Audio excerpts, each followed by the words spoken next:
Você está no Pode Ler e Escrever, o podcast literário. Por aqui, conversamos com escritores, profissionais do livro, produtores de conteúdo e amantes da literatura. Chega mais e aprenda com a gente.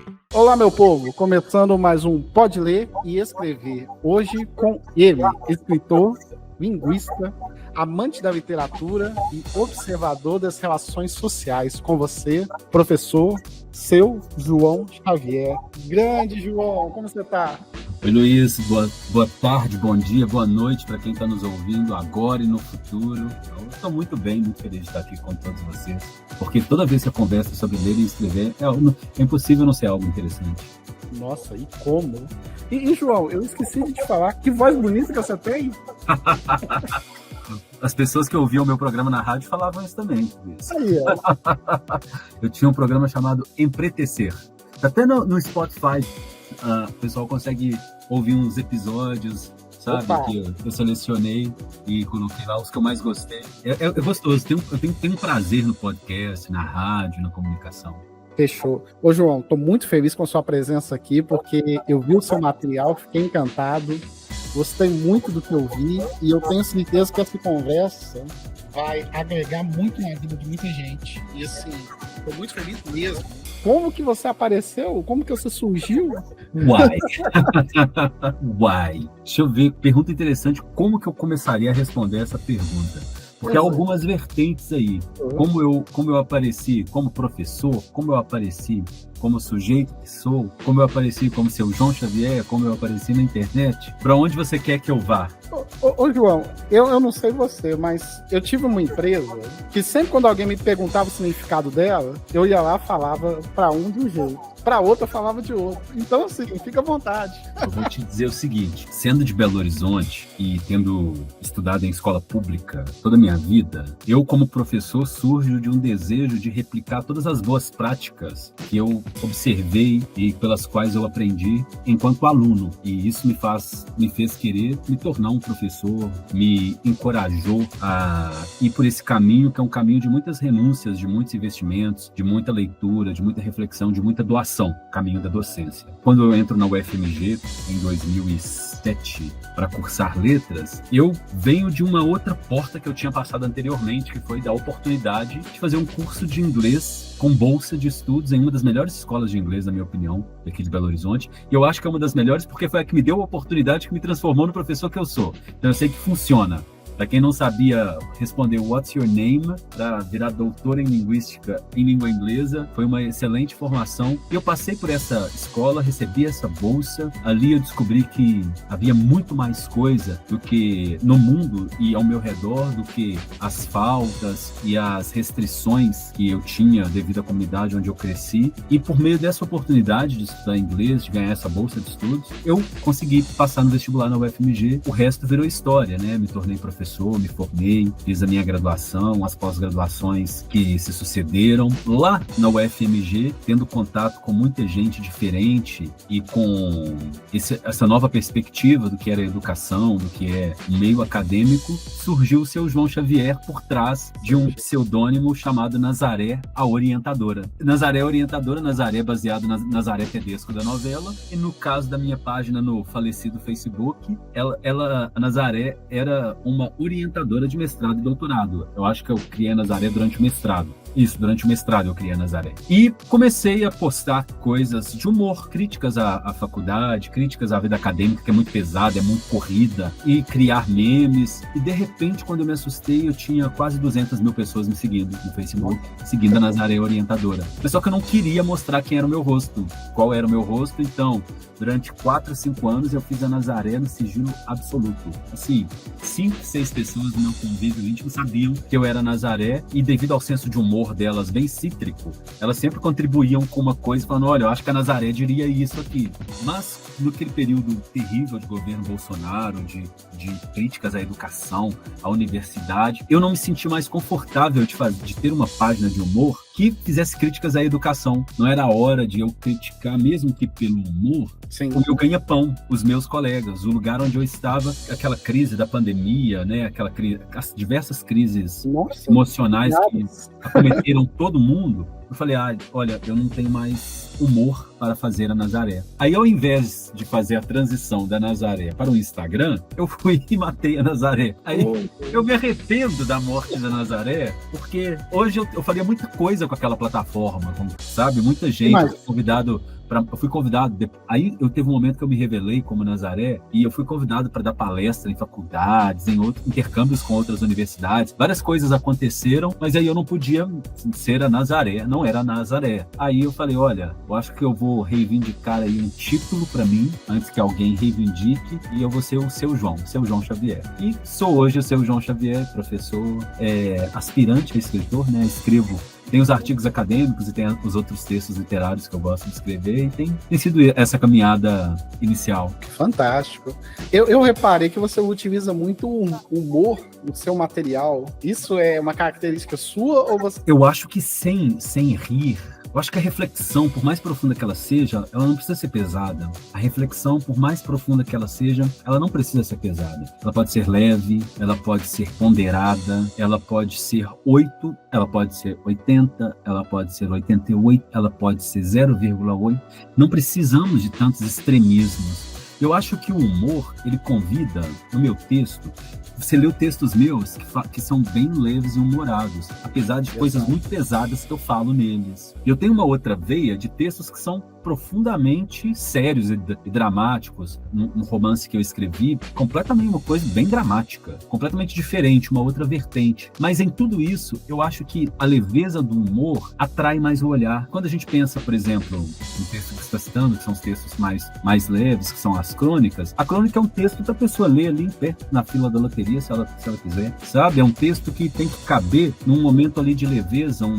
A crônica, ela vem no jornal. Quantas e quantas crônicas eu li no jornal? Eu lembro da revista Época, tinha 3 colunistas que assinavam um texto pelo pseudônimo de Garotas que Dizem Ni. E foi o meu primeiro contato com um texto tão bem humorado e um humor super inteligente. Eu tinha 14 ou 15 anos, toda semana eu estava na banca pegando a revista Época emprestada e lendo lá em pé Garotas que Dizem Ni. Fiz amizade com o dono da banca e toda semana eu estava lá lendo o texto. Então, o texto bem humorado, ele informa, ele aponta uma crítica, ele desperta a atenção, ele entretém, ele te deixa esquecer ali por 2, 3 minutos, o tempo que for aquele texto, aquela crônica, aquele conto, de que há outras situações que não são tão engraçadas, que não são tão leves, mas a literatura ele tem esse poder reconfortante. Então, no texto, eu acho mais fácil de ir por esse caminho quando a gente quer ensinar alguma coisa. Fora que, Luiz, eu sou professor. No meio acadêmico, sou professor pesquisador, trabalho para um centro federal, né?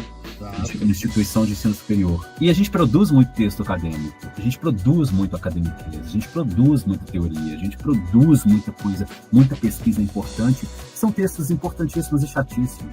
Uma coisa que é extremamente importante, chata de ler. Acaba que metade da população acaba tentando ler e às vezes ela até desiste, porque não entende, né? Esse é um problema que você citou. Não são textos para a população, são textos para a comunidade acadêmica.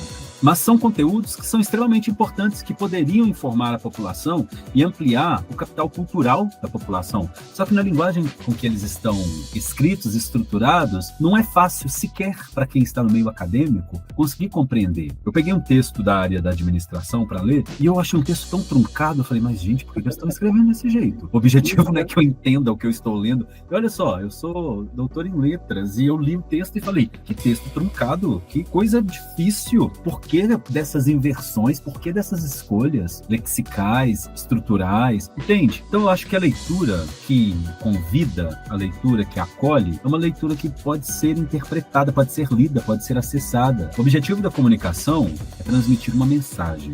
Se uma mensagem não é transmitida, não houve comunicação, não importa o que tenha sido dito, falado, escrito, publicado, entende? Para que faça sentido, a pessoa tem que ter condições de codificar aquilo. E eu acho que o humor é sempre uma boa porta para convidar, pelo menos num país em que muitas vezes, você já deve ter ouvido isso, muitas vezes algumas pessoas se orgulharem de não gostarem de ler, não gostam de ler. Nossa, a última vez que eu li, eu estava lá no ensino fundamental, coisa do tipo, coisa que sempre me assusta, mas isso me assusta não pelo ineditismo, não por isso, mas pela pessoa não entender o que isso representa. Tanto de outras questões que ela é privada de reflexões, de entendimentos. A leitura, a gente lê Paulo Freire, a gente lê a palavra para ler o mundo, a gente lê melhor o mundo ao nosso redor quando as palavras fazem sentido para nós. E sem contar que às vezes não precisa nem fazer sentido, precisa fazer sentido, né?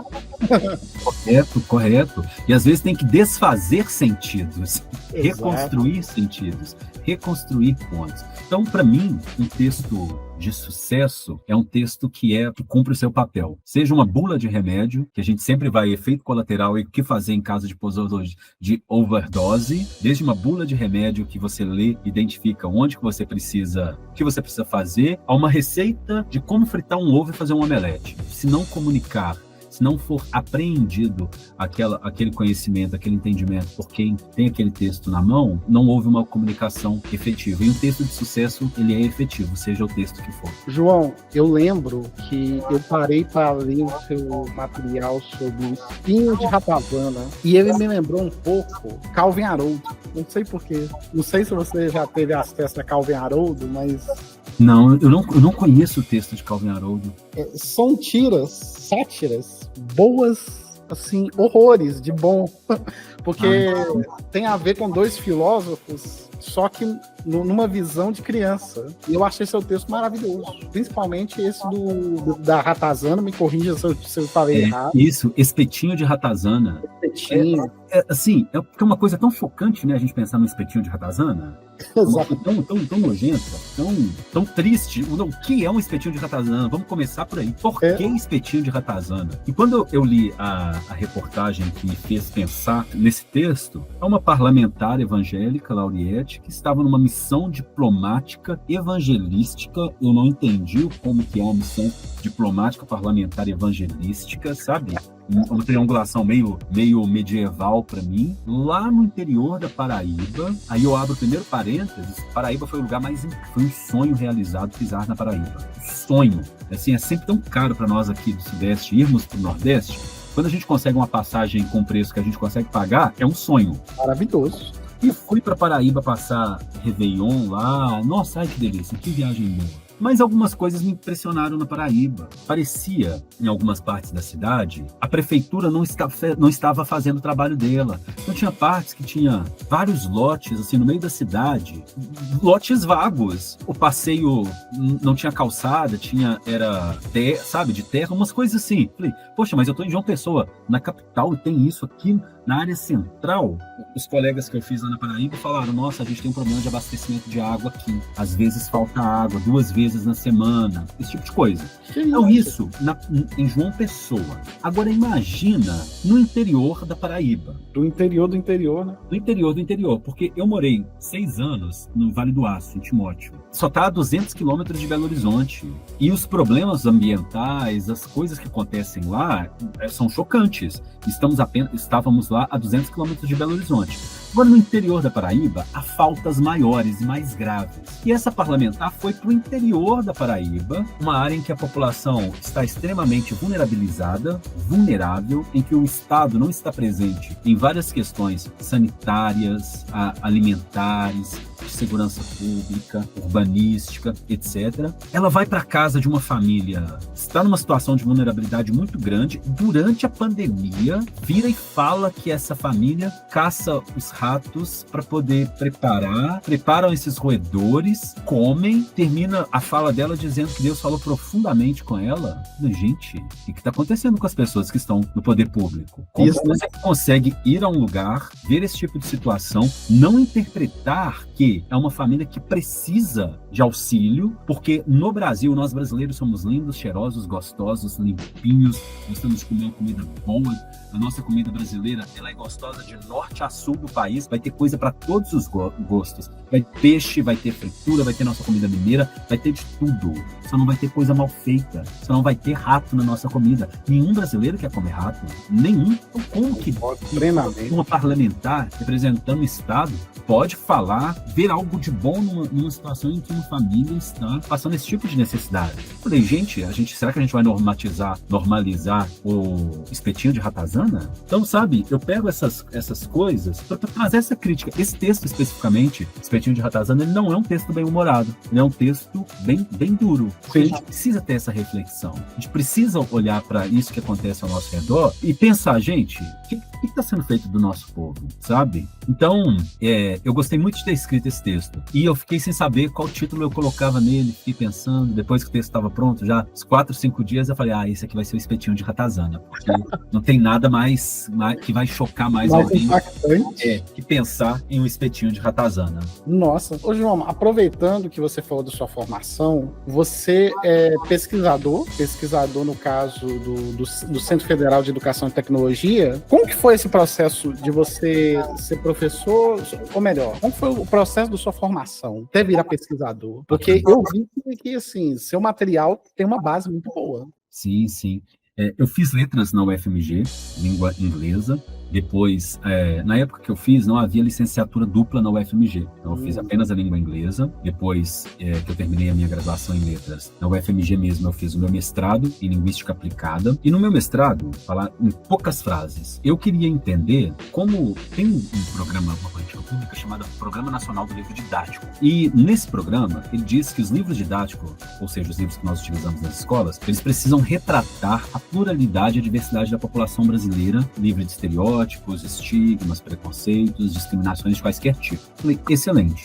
Logo, o livro publicado pelo PNLD, ele conseguiu fazer isso, certo? Quero ver apenas como ele conseguiu. Só isso, eu quero só descrever como ele conseguiu. Peguei os livros e descobri que ele não conseguiu. Não conseguiu representar a diversidade étnica cultural brasileira. De 570 imagens no livro que eu peguei, apenas 54, uma coleção de 3 livros, era do Brasil. Ou seja, a diversidade brasileira não estava ali representada. E estava com esse problemão muito grande de todas aquelas imagens e eu não sabia o que fazer com aquelas imagens. Em conversa com a minha orientadora da UFMG, e baseada em tudo que eu tinha lido, ela falou, por que você não propõe, não faz uma proposta para análise dessas imagens? E foi isso que eu fiz. Propus uma teoria chamada letramento visual crítico, que era pegando a educação crítica, o letramento e a análise de imagens para poder fazer uma análise pedagógica dessas imagens nas aulas. Então, legal. Eu usei isso para analisar aquelas imagens e responder a minha pergunta, se o livro conseguia ou não dar conta das imagens.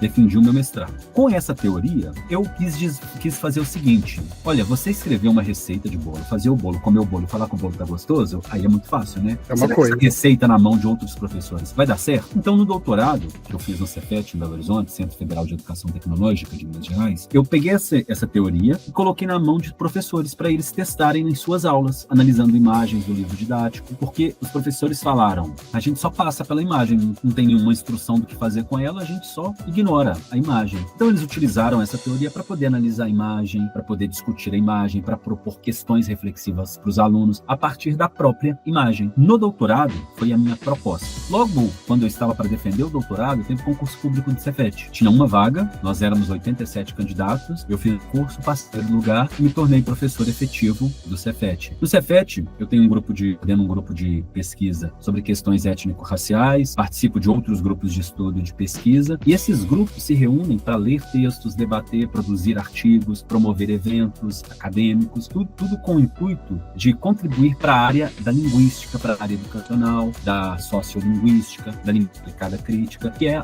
um campo de estudo que se debruça sobre como o aprendizado de uma língua, os processos de aprendizagem podem ocorrer. Então, as pesquisas que eu faço, elas vão nessa direção. Mas eu também sou formado em sociologia. Então, para mim, sendo um homem negro, é muito importante pensar todas as outras questões sociais que atravessam a minha existência. Então, eu me interesso muito por toda essa temática, pela política. O Espetinho de Ratazana é profundamente político. Tem um outro texto chamado A Céu Aberto, que é profundamente político. Há textos bem engraçados, igual tem um texto que eu falo dos erros de português que eu vejo em placas de supermercado. Teve uma, Luiz, que estava escrito assim lá no açougue, peido de frango. Nossa. E o peito de frango lá, né? Aí eu só pensei assim, gente, isso aqui não tá me cheirando bem, só isso. E fui escrever um texto a respeito disso, sabe? A minha formação em letras, em linguística, que me leva a produzir textos, né? A usar a letra para poder me comunicar, para poder registrar a minha subjetividade. Eu tenho a sociologia para me ajudar a ter esse olhar para o que está ao meu redor, e só tem contribuído para que eu possa fazer uma discussão que não seja superficial, que não seja rasa, uma reflexão que possa nos levar a algum lugar, ou pelo menos a refletir mais profundamente a respeito de algo. Ô João, você falou um pouco do grupo. Com esse grupo, o que os alunos, eles saem com uma cabeça mais diferente? Eles saem transformados? São alguns grupos diferentes. O grupo de estudos, o GECRI, Grupo de Estudos Críticos para as Relações Étnico-Raciais, ele tem alunos envolvidos nele. E é muito interessante porque tem alunos que estão ali fazendo discussões a partir de suas próprias vivências e das leituras que a gente faz, que a gente estuda, mas vários alunos brancos que estão ali com o intuito de se tornarem antirracistas, de entenderem as relações raciais que acontecem na sociedade e como a gente é atravessado por todas elas. Ninguém, Luiz, sai ileso de ninguém. Então é impossível participar, é impossível o nosso ouvinte que nos acompanha agora ouvir esse podcast e sair ileso às minhas palavras, sair ileso às suas palavras. Ninguém sai ileso de ninguém. Então, no grupo de estudo, a mesma coisa acontece. Aqueles textos, aquelas discussões, aquelas reflexões, elas trazem um impacto sobre a vida de todos eles, sobre a minha vida. E nos grupos de pesquisa dos docentes, dos professores, nosso objetivo é levar tudo aquilo que é produzido dentro das paredes do Cefet e das outras instituições, porque há professores de outros grupos de pesquisa junto conosco, levar esse conhecimento, essa reflexão para fora da instituição. Esse é o pilar da universidade pública no Brasil: pesquisa, ensino e extensão. Nos grupos de estudo, nos grupos de pesquisa, o objetivo é isso: estender o que se faz dentro da escola, o conhecimento produzido para toda a sociedade. É a única forma de transformar a sociedade, socializar o conhecimento. Só estou aqui conversando com você porque lá no passado alguém me deu a oportunidade de aprender inglês. Então, tudo isso são oportunidades de levar, são tentativas, desejos e empreitadas de levar esse conhecimento, essas oportunidades de aprender para toda a sociedade. Então, esse é o objetivo dos grupos. Uma coisa que, assim, eu pelo menos eu acredito muito. A minha geração, que eu nasci em 88, eu acho que ela não foi capaz de mudar o mundo como as pessoas de hoje estão mudando. Eu vejo que as pessoas estão mais críticas, elas estão pensando um pouco mais, elas estão com uma sintonia muito boa de informação. Eu fico analisando a questão do bullying na minha época. O bullying na minha época era uma coisa, hoje é uma coisa totalmente diferente. E, gente, isso eu acho ótimo. E eu acredito que essa geração é uma geração que está plantando muita coisa no futuro que vai mudar muita gente. Então, assim, fico feliz que você tenha falado isso e eu acredito cada vez mais na mudança. João, tem uma questão também que eu queria abordar com você, é sobre as lutas que você vive utilizando a educação como base do empoderamento de negras do Brasil, questão de justiça social. Fala um pouquinho como funciona pra gente. Eu não acredito, Luiz, que seja possível uma sociedade melhorar sem investir em seu próprio povo.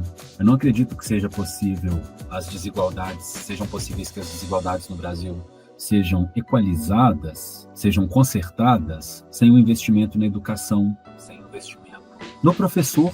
Nós estamos agora em abril de 2024, acabou de ser deflagrada no dia 15, segunda quinzena de abril, uma greve nacional dos professores do Brasil, das instituições federais. E a gente nunca vê um professor protestando e entrando de greve por um motivo, por férias 2 ou 3 vezes no ano, por isenção de imposto, por algo que seja fútil. Algo banal, né? Todos os professores entram de greve pelo mesmo motivo: condições melhores de trabalho. O que é uma condição melhor de trabalho? É uma escola que tenha material didático, é uma biblioteca que possa atender os estudantes, é uma merenda que chegue na escola. Eu trabalhei em escola pública municipal aqui em BH, e eu já vi merenda dos meus alunos, ninguém me contou, eu vi os meus alunos pegando 4 biscoitos creme cracker e um copo de composto lácteo. O composto lácteo é o despisto do leite em pó, composto lácteo com água e açúcar. Eu vi, e eu nunca vi um colega de profissão entrar em greve que não fosse por melhoria nas condições de trabalho. Um aluno alimentado é um aluno que aprende. Eu já trabalhei em sala de aula em que não havia o acompanhante pedagógico para um aluno que claramente tinha necessidades específicas e precisava daquele acompanhante pedagógico ali. Eu já trabalhei em escolas em que, quando chovia dentro da sala de aula. O salário dos professores, ele está sem reajuste desde 2015. Estamos caminhando para 10 anos disso. Então, não tem como a gente pensar em combater desigualdades e injustiça social sem pensar em educação, sem pensar em investir em seu povo, sem políticas públicas. O que é política pública? É um pensamento que coloca na mesa das discussões políticas as necessidades do povo e como resolvê-las. Não tem como a gente pensar em solucionar esses problemas sem pensar primeiro nesse lugar, na educação básica, no professor da educação básica, como empoderar, como dividir o poder, como dividir o capital, sem formação, sem uma formação de capacete. Como a gente vai ter mais uma Maju Coutinho apresentando um jornal na Globo se a mulher preta não entrar na faculdade e não se formar? A Maju fala 4 idiomas.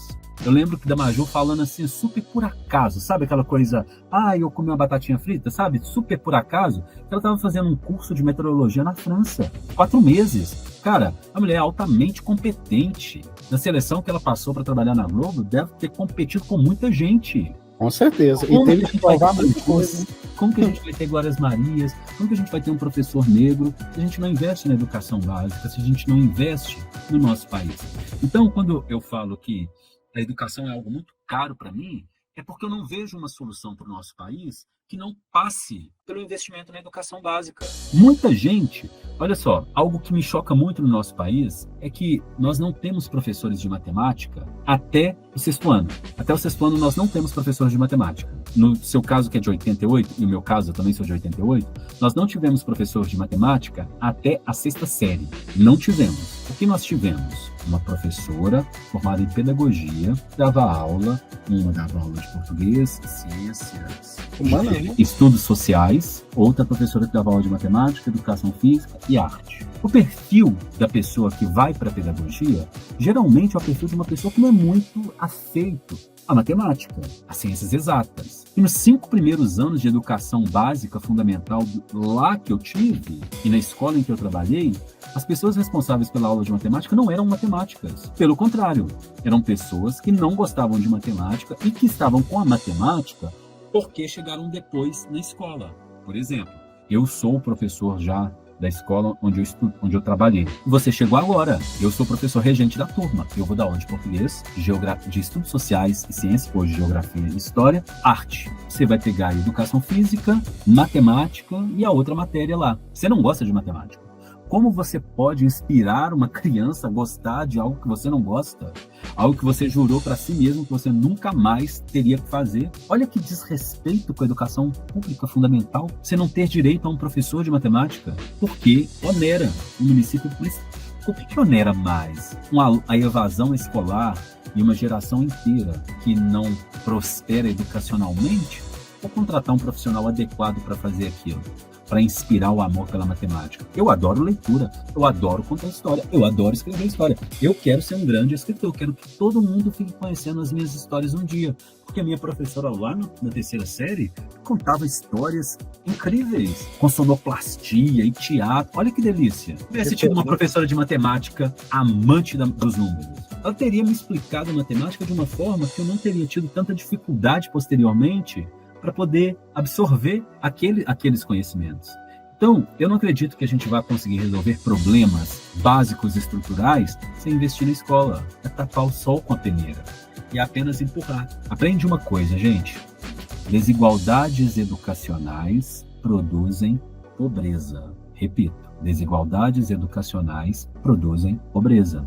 Não é a pobreza que produz as desigualdades educacionais. São as desigualdades educacionais que produzem pobreza. E elas vão retroalimentando essa pobreza e as desigualdades vão se amplificando cada vez mais. Maravilhoso mesmo essa mensagem. Isso faz a gente refletir bastante. E eu tenho certeza que quem está ouvindo a gente está percebendo isso. Já que o pessoal agora te conhece a sua história, conhece a sua vivência. A questão, vou escrever um livro. Como que foi esse processo para você? Como foi esse processo? É legal, porque eu venho da letras, né? Então eu sempre escrevi muita coisa para a faculdade, sempre escrevi textos acadêmicos. Não, e sem contar um detalhe, tem muita gente que fala, já que você é de letras, é fácil. Não é. Já que você é de letras, aí você tem mais medo ainda de escrever, porque você sabe o que é um texto bom e o que é um texto ruim. E você não quer que o seu texto esteja na segunda categoria. Exato. Então, eu comecei a escrever, primeiramente, é porque eu sou dois escritores, né? Eu escrevo duas coisas. Tem a crônica e tem o romance. São duas coisas que são dois lados meus bem diferentes. Próximos, mas significativamente diferentes. A crônica, eu recebi um convite depois que eu dei uma palestra aberta ao público lá em Timóteo. Eu dei uma palestra e fiz um convite na Rede Globo. A Rede Globo foi lá, me entrevistou, divulgou para os professores. O editor do jornal local, Diário do Aço, ele assistiu e gostou muito da forma com que eu me comuniquei, ligou para o Cefete, conseguiu meu telefone, me convidou para ser colunista do jornal. Eu falei, claro que eu vou.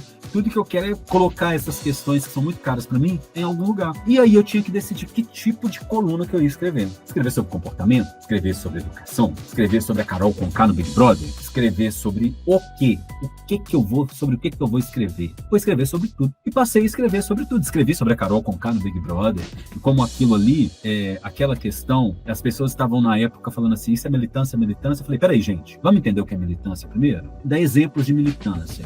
Vamos ver aqui Angela Davis, vamos ver o que ela fez lá nos Estados Unidos, por que ela fez. Vamos ver aqui Martin Luther King, vamos ver o que ele fez. Vamos pegar aqui o Mandela, vamos conhecer aqui algumas coisas. Não confundam agendas pessoais, desejos pessoais com militância. Uma coisa é uma coisa, outra coisa é outra coisa. Uma militância, ela envolve uma organização, um propósito, um porquê, ela envolve isso. Algo muito maior que uma pessoa. É uma ideia, é um grupo, um desejo pessoal não pode ser confundido com militância. Então não vamos confundir alhos com bugalhos, que é uma crônica que está no livro. Então vamos dividir aqui uma coisa da outra. Aí eu comecei a ver que em tudo ao meu redor, eu poderia pegar, por mais que seja lá no texto peido de frango, eu poderia rir bastante. Mostrei vários erros de português que eu vi. Mas só que no final do meu texto eu falo, gente, nós moramos num país em que saber ler e escrever é um privilégio. Infelizmente é um privilégio. E só é um privilégio porque parte da população não tem acesso a isso. A questão não é apenas a grafia de uma palavra ou o emprego, né, de uma expressão redundante ou qualquer coisa do tipo, mas como o nosso sistema educacional tem acolhido as pessoas. Ele tem acolhido as pessoas, os estudantes lá na mais tenra idade, para que eles sejam formados leitores, pessoas críticas, pessoas que entendem o que lê, o que produzem, o que pensam, o que refletem, ou a gente tem apenas replicado desigualdades educacionais o tempo inteiro? Então é um texto que começa bem engraçado, as pessoas riem bastante com esse texto. Então chega no final eu falo, mas então, vamos pensar uma outra coisa aqui também? Sabe, só 5 minutinhos? A minha escrita de crônicas, ela surgiu dessa oportunidade de escrever para o jornal e refletir sobre as coisas, e olhar para o lado. Nem toda solução, ela está lá no meio acadêmico, às vezes ela surge de uma ideia de um grupo, num outro ambiente, de pessoas que estão com o pé no chão ali, vendo como as coisas funcionam. Então, as crônicas, elas surgiram desse lugar, desse desejo de que essa voz que quer denunciar algumas questões pudesse ser ouvido. Essa é a minha primeira vertente. O meu outro lado, do romance que eu escrevi, que ainda não foi publicado, eu queria contar a história da minha família. Eu queria contar uma história da minha família. Aí eu falei assim, tá, mas eu acho que eu não vou expor isso aqui não, deixa eu colocar um pouquinho de tinta nisso. Aí tinha 2 personagens já na minha mente, e eu me perguntei, tá, mas de onde saíram essas personagens? Aí eu comecei a voltar, a criar uma história para elas, e voltei tanto na história que eu pude contar a história delas. Mas eu tive que ir voltando, pensando, costurando, mas um desejo de contar uma história que aconteceu na minha família. A história de um dia que de repente virou noite. Foi assim que a minha tia contou a história pra mim. Um dia que de repente virou noite. Ela falou assim pra mim, eu tava brincando, sentada no quintal lá de casa, e eu lembro que tava muito calor, porque eu não parava de suar, tava muito calor. Aí de repente repente ficou de noite e começou a chover. E a gente correu para dentro de casa e a gente estava em cima da cama e a água começou a subir. Foi uma enchente, Luiz, que aconteceu sabe ali onde é o Boulevard Shopping? No Rio Arrudas ali. Foi Santa Teresa. Exatamente, foi a enchente que aconteceu ali 78 ou 79 e que levou parte daquela favela da comunidade que tinha ali, inclusive a casa da minha avó. Nossa. Essa é a história que eu queria contar. E a minha tia tava me contando, à medida que minha tia tava me contando, eu tava assim, vai morrer todo mundo, vai morrer. Não morreu todo mundo, minha família tá aqui. Como que eles saíram daquela situação? A casa, eles estavam todos em cima da cama e a água subindo. Como? Quem resgatou minha família? E minha tia narrando o que minha avó ia fazendo, e meus tios, minha tia chorando, minha avó falando para eles ficarem calados, para eles não chorarem, que ela estava olhando a água. Sabe? Aquela coisa igual olhando leite para ele não derramar? Sabe? Eu estou olhando a água. A água não vai chegar aqui. Eu estou olhando a água. Eu queria muito contar essa história. Para eu contar essa história, eu tinha que contar como que a minha avó veio para Belo Horizonte, contar o que aconteceu antes. E de repente já não era mais minha avó, já não era mais a minha família, era uma outra família. E muito influenciado por Graciliano Ramos, muito influenciado pela forma de querer descrever as coisas como José de Alencar, sabe? No detalhe, quando ele descreve a Aurélia. Ele passa 2 páginas descrevendo a Aurélia. Tem hora que você não sabe nem mais o que ele está descrevendo. Ele começou na Aurélia e de repente a cortina, que você estava ali vendo uma cortina. São paulados, hein? Esse desejo de contar uma história que possa ser relatable, né? Com a qual as pessoas possam se relacionar, se identificar com uma história, sentir empatia por aquelas pessoas, uma boa descrição, me levou a querer escrever romance, querer ir para um outro gênero que me deixa escrever sem limitar minhas palavras. Vai, pode escrever, vai indo, vai contando. Ô João, e você gosta muito de inventar palavras, fazer jogo de palavras, porque o seu livro, ele tem, no caso, o nome dele tem essa brincadeira. Conta um pouquinho como que surgiu a ideia do nome. O livro se chama Indocente. Esse primeiro livro se chama Indocente. O que aconteceu foi que eu postei uma foto na internet e o Instagram derrubou minha foto, falou que ela era indecente.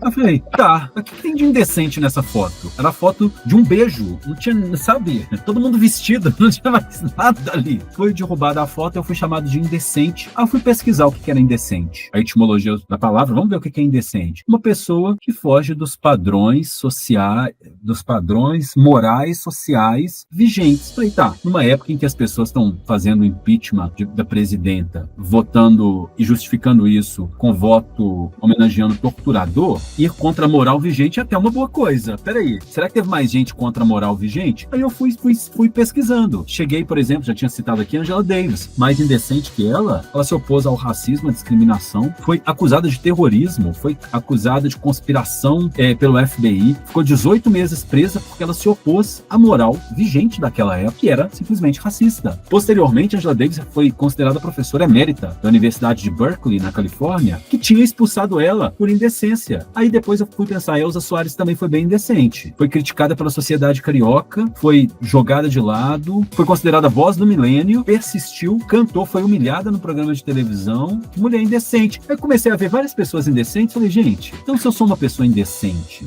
e sou professor, e eu quero ensinar toda essa indecência para os meus alunos, de se opor àquilo que está errado, daquilo que exclui, que segrega, que mata, que discrimina, que cerceia, que alija nos direitos, se eu sou um docente completamente indecente, posso me considerar um indocente. Aí eu trago aí presentei o leitor com essa construção maravilhosa de indocência, pura indocência. Então, se você é um professor que está me ouvindo, é contra tudo que está de errado ao nosso redor, e você ensina os seus alunos a pensar fora dessa caixa limitadora de moralismo e conservadorismo, e de afronta à literatura, e de ataque à educação, e de ataque aos professores, e de ataque às mulheres, ataque aos povos indígenas, pode ter certeza que você é indocente também. Todos nós seremos, principalmente quem está ouvindo, porque, gente, eu achei o máximo esse nome. E João, vamos aproveitar que a gente entrou nesse livro. Como que você selecionou os textos? Como que foi a montagem desse material? Como que está sendo a divulgação desse material? Conta um pouquinho pra gente. O Indocente, ele foi a primeira edição e nele eu trouxe as 40 crônicas, todas, eu pus tudo lá de uma vez. Eu estava preparando a editoração da segunda edição do Indocente, para publicar, inclusive, em em livro físico, né? Porque temos o Clube de Autores, que possibilita aí que pessoas possam ser publicadas, possam ter o seu material no impresso. O Clube de Autores continua aqui no canal, né? Continua firme e forte. Então, agradecer eles pela parceria de sempre, apoiando a gente. Ao pensar a segunda edição do Indocente, eu pensei em dividir o livro em dois, ao invés de fazer apenas a segunda edição do Indocente, em dividir as crônicas em 2 grupos de 20 crônicas. Já é um bom número, né? Um livro aí fica com 160 páginas, 170 páginas. É um livrinho, né? Dá assim. Livrinho pra levar ali. Maravilhoso. E resolvi dividir o Indocente em duas edições. Uma que vai se chamar O Homem de Calcinha, que é o título de uma das crônicas do livro, e a outra edição vai se chamar O Espetinho de Ratazana. No Espetinho de Ratazana vai ter o texto Indocente lá. Embora as temáticas sejam bem diversificadas, elas são galhos de um mesmo tronco, de um desejo de informar a população com relação aos direitos políticos, aos direitos sociais delas, às questões que estão ao nosso redor. Alguns textos engraçados, alguns textos bem divertidos, em que eu falo sobre questões do cotidiano, que a gente pode olhar ali com mais leveza e com mais bom humor, mas algumas outras questões muito importantes que precisam ser discutidas. Será que existe machismo reverso? Será que existe autorracismo? Será que a gente não está confundindo alhos e bugalhos quando a gente pensa que militância e pautas pessoais são a mesma coisa? Então eu trago tudo isso são títulos de crônicas que estão ali, em que eu proponho esse olhar para questões que nos atravessam, questões para as quais não é sempre que as pessoas estão atentas. E quando a gente não reflete sobre essas questões, Luiz e ouvintes, a gente é facilmente enganado, facilmente influenciado. Como eu disse, a gente precisa ler a letra para ler o mundo. Essa é a definição de educação crítica. Isso que Paulo Freire defendia. Você ler a letra, ler a palavra para ler o mundo ao seu redor e a partir dessa leitura de mundo, você construir significados. Você pode, se você quiser, apenas ouvir e repetir, mas você ouvir, refletir e produzir é muito mais impactante para todas as pessoas ao seu redor. E quando eu fiz essa divisão, eu quis trazer esse percurso, um percurso que vai desde um texto bem engraçado, bem leve, bem aparentemente inofensivo, a um texto bem visceral, um texto que está colocando no ventilador problemas sociais, descaso político, agressão contra as mulheres, desperdício de comida. Então a crônica, o mais gostoso da crônica é que cada crônica é um universo diferente, então é um multiverso, sabe? Tem vários textos. Pode viajar à vontade. Para qualquer direção e em qualquer ordem que a pessoa quiser, de trás para frente, de frente para trás, ela vai estar bem acompanhada ali de uma voz que quer ser ouvida. Nossa, que coisa boa. É porque uma coisa que eu brinco muito, se você comprou um livro e uma frase fez sentido para você, você parou para refletir, já valeu a pena o livro. Porque às vezes, uma coisa que me incomoda é a pessoa querer pegar o livro, ler rápido. Opa, terminei de ler o livro. Terminei em uma semana. Mas você refletiu sobre o livro? Eu fico me questionando muito sobre isso, sabe? Tem texto que permite, né, a gente ler rápido, tem texto que não tem muito mais do que ali, é para ler. Por exemplo, se a pessoa pegar lá a crônica do Peido de Frango e ler 2 minutos, 3 minutos, ela não foi. Se ela quiser voltar e ler de novo, talvez ela vá pegar outras nuances de humor. Talvez se ela parar ali, olha o que ele está falando aqui nos últimos parágrafos, olha essa crítica que é o nosso sistema educacional. Eu acho que os textos, esse é o gostoso da literatura. Exato. Às vezes um texto que faz a gente se emocionar é um texto que toca ali num aspecto nosso psicanalítico, sabe? Né? Algo que está recalcado, algo da nossa vivência, mas que não necessariamente vai tocar o nosso colega, a pessoa que vai ler aquele mesmo texto. Num dos textos, no livro que ainda não está publicado, no romance, tem umas partes lá que eu escrevi assim, aos prantos. Escrevia, e todas as vezes que eu revisei, que eu reli, que eu reescrevi, causava a mesma emoção. Depois de ter feito isso durante 3, 4, 5 anos, pensando nesse texto, reescrevendo esse texto, hoje eu consigo olhar para o texto como um texto muito sensível, só que ele não me leva mais para aquele lugar em que eu escrevi. O lugar em que eu estava quando eu escrevi, o lugar em que eu leio hoje, ele é diferente. Quando o texto sai da nossa mão como autor, como escritor, já não... Ninguém mergulha no mesmo rio 2 vezes, né? Ninguém lê o mesmo texto 2 vezes. A gente não vai ter a mesma conversa numa oportunidade futura de um podcast, de um episódio, não vai ser a mesma conversa, mesmo que os temas sejam os mesmos. Sempre vai ser algo novo. Eu pelo menos, acredito muito nisso. Eu também. E, ô, João, vou pedir sua licença aqui para poder falar um pouquinho sobre algumas mensagens aqui, mas é coisa rápida.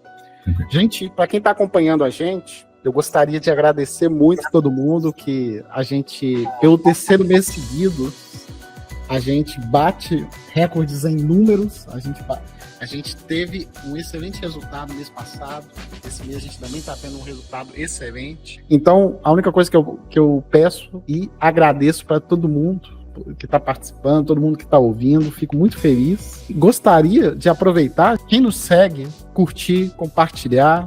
Eu tenho certeza que essa mensagem vai chegar em alguém e vai mudar a vida de alguém. Uma última mensagem: você que é empresário, gostaria de apoiar a cultura, gostaria de apoiar algum projeto literário, gostaria de apoiar um podcast, entre em contato com a gente, para a gente poder conversar, para a gente associar a sua marca ao nosso produto. Eu tenho certeza que vocês vão gostar. João, só queria aproveitar, o nosso podcast ele já foi usado em algumas escolas. E isso mudou muito a minha cabeça depois que eu fiquei sabendo, porque até então eu produzia esse material assim com muito gosto. Depois que eu vi que uma professora de português utilizou o nosso material nas escolas para incentivar a literatura, foi uma coisa que eu falei, gente do céu, é mais do que um podcast, é um projeto de vida. Então, assim, eu fico muito feliz quando aparece gente do seu gabarito para enriquecer o nosso material. Fico muito feliz mesmo, porque eu tenho certeza que alguém vai pegar esse podcast, alguém vai pegar esse material e vai colocar para alguém ouvir, e eu tenho certeza que vai mudar a vida de alguém. Ô, João, a gente já está entrando na parte final do nosso podcast, mas eu queria que você me falasse quem são os 3 autores que, assim, explodiram sua cabeça. Ok.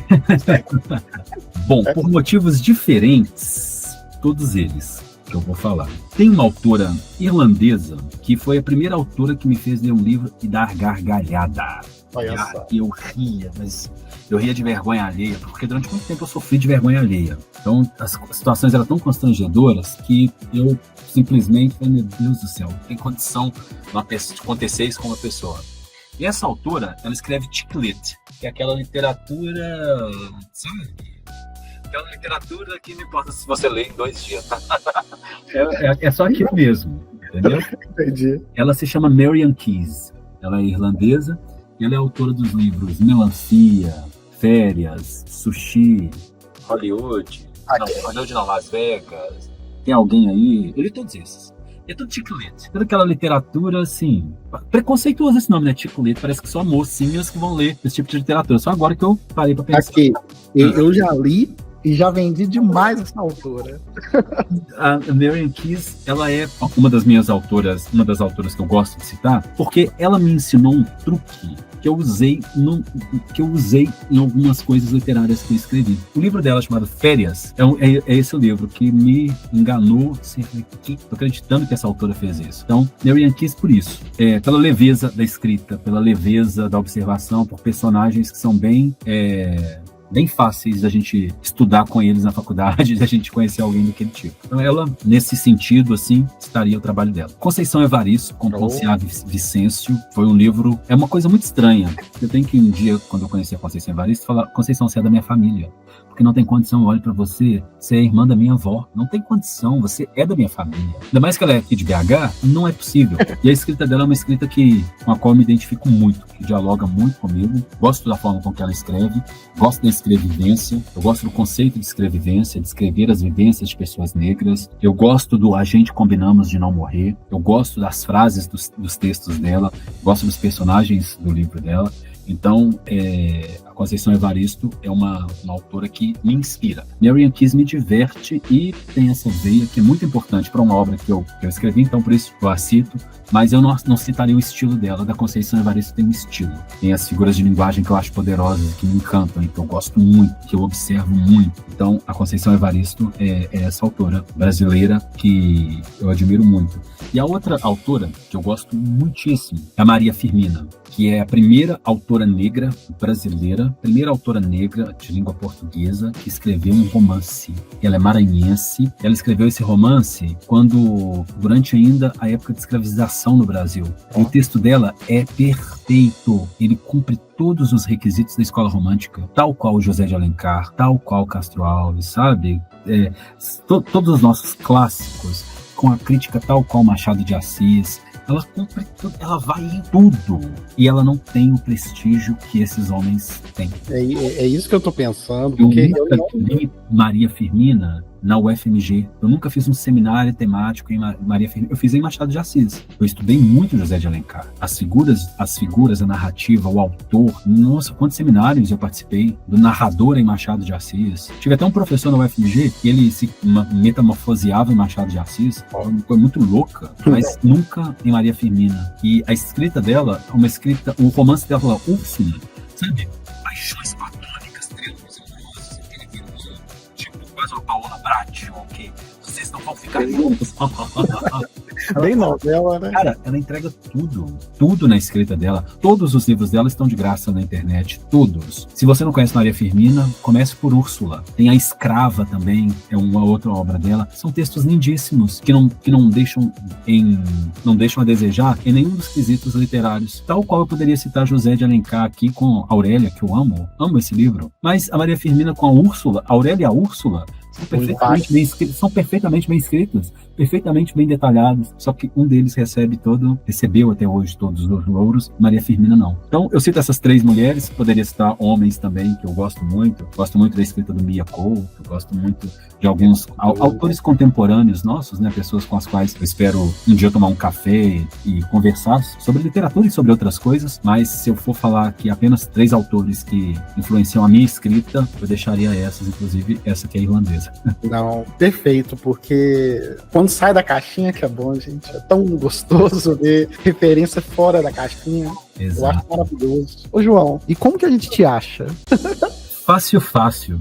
No Instagram, eu sou o Seu João Xavier. E só tenho o Instagram, não tenho mais nenhuma outra rede. Antes eu tinha a Nazaré Orientadora, mas agora eu sou apenas o Seu João Xavier. Tem também lá no Spotify um podcast chamado Empretecer, com S. Aí você tem que digitar lá João Xavier, Empretecer, e você vai ter alguns episódios do programa na rádio que eu fazia. Eu gostava muito de fazer o programa na rádio. Eu sou professor do Cefet, então, caso os nossos ouvintes tenham projetos aí na área educacional, em alguma dessas áreas, né, que você tem aqui, que são coisas que me interessam, vai ser uma alegria conversar com vocês, dividir aí as minhas porções com vocês e receber parte das porções de vocês, as suas descobertas. Vai ser prazer e uma alegria muito grande. Deixo aí o spoiler que os livros, né, o Indocente vai virar O Homem de Calcinha e o Espetinho de Ratazana. Tô começando já estou na parte já da fabricação, da elaboração da capa, para a gente poder fazer os registros e marcar um lançamento. Vai ser um prazer ter um texto meu nas mãos de qualquer um de vocês, de todos vocês, porque o texto bom é aquele texto que é lido, né, Luiz? Exatamente. Ô, João, mais uma vez, muito obrigado mesmo por sua presença aqui. Para mim não foi um podcast, para mim foi uma aula de vivência, de tantas coisas, tantas emoções boas, cara. Espero que quem esteja ouvindo sinta a mesma coisa, porque eu, assim, tô surpreendido. Gostei muito mesmo, com toda a sinceridade do mundo. E espero que transforme a vida de outras pessoas, como está transformando a minha. E gostaria de deixar alguma mensagem para o pessoal? Apenas agradecer a todos vocês por nos ouvirem, por compartilhar ideias. Se tudo que vocês puderem fazer pela educação, façam, porque desigualdades educacionais produzem pobreza.